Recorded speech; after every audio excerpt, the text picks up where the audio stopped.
আমি আছি সুনামগঞ্জের দোয়ারাবাজার উপজেলার বাঁশতলা সীমান্তে।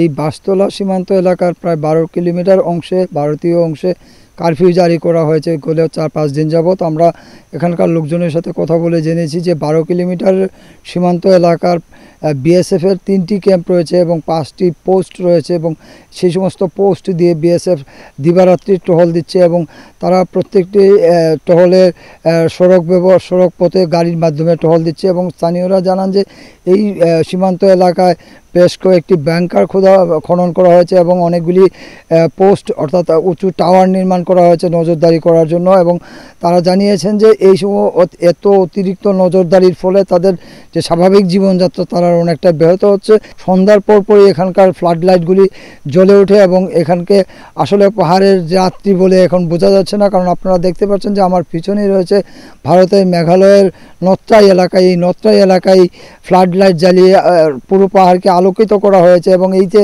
3টি ক্যাম্প রয়েছে, 3টি ক্যাম্পে প্রায় শতাধিক ফ্লাড লাইট জ্বালিয়ে আলোকিত করা হয় এবং এই আলোকিত অবস্থায় তারা পাহারা দেন এবং এই বিএসএফের অতিরিক্ত সতর্কতার কারণে বিজিবি সদস্যরা সতর্কতামূলক অবস্থান নিচ্ছেন এবং তারা দিনরাত টহল দিচ্ছেন এবং বিজিবি সদস্যরা এখানকার যে সমস্ত ক্যাম্প আছে সেই সমস্ত ক্যাম্পে জনবল বৃদ্ধি করেছেন, পাশাপাশি গোয়েন্দা তৎপরতা বৃদ্ধি করেছেন এবং তারা জানিয়েছেন যে বিএসএফের দিকে তারা সবচেয়ে বেশি নজর রাখছেন। বলেছি যে যেহেতু কারফিউ অনেকের কাছে আমরা জানতে পারলেও তাদের কাছে এটা নতুন টার্মিনোলজি, অনেকে বুঝতে পারে না।